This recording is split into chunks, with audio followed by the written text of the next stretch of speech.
ఎన్ని రోజులు ఇట్లా? అసలు నాకు అవసరమే లేదంటే మళ్ళీ ఎన్ని రోజులు అంటావు ఎందుకు? నీ దగ్గర నేను ఉండని చెప్పిన అన్నిసార్లు. ఉంటున్నా ఇప్పుడు ఎలాగో నాకు అలవాటు అయిపోయింది. కానీ లైఫ్ లాంగ్ ఉంటావా?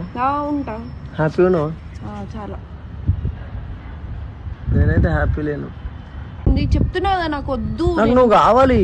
నాకు వద్దని చెప్పిన తర్వాత నువ్వు కావాలంటే ఇంకా నాకు మనసు ఒప్పుతలేదు నీ దగ్గరికి రావాలంటే. నేను ఉండలేను సార్ నువ్వు లేకపోతే. నానా వీణా అని చెప్పి నన్ను టార్చర్ పెట్టకు. నీ కాలు మొక్కుతా సార్ ప్లీజ్. నేనే మొక్కుతాను నీ ఇట్లా చెయ్యకు సార్. రాకన్నా ఎందుకు? మంచిగా వీడియో చేసుకుందాం, మంచిగా ఉందాం. నేను చెయ్యా ప్లీజ్ ప్లీజ్ రా. నన్ను ఇట్లా ఎమోషనల్గా వేసి నాకు తెలుసు నువ్వు పైకి తీసుకొచ్చినావంటే నాకు అది ఇది మాట్లాడి ఒప్పిస్తావని తెలుసా. నేను నీ దగ్గరికి కాలు మొక్కుడు అవన్నీ చెయ్యకు సాయి ప్లీజ్. నాతో కాదు, నన్ను ఏడిపియకు. ఇంకా మళ్ళీ చెప్తున్నా. ఎందుకు ఏడుస్తున్నావు ఇప్పుడు? లేదు సాయి నాకు వద్దు నువ్వు అని చెప్పి నేను 100 సార్లు చెప్పిన తర్వాత చెప్పినావు కదా నేను లేకపోతే.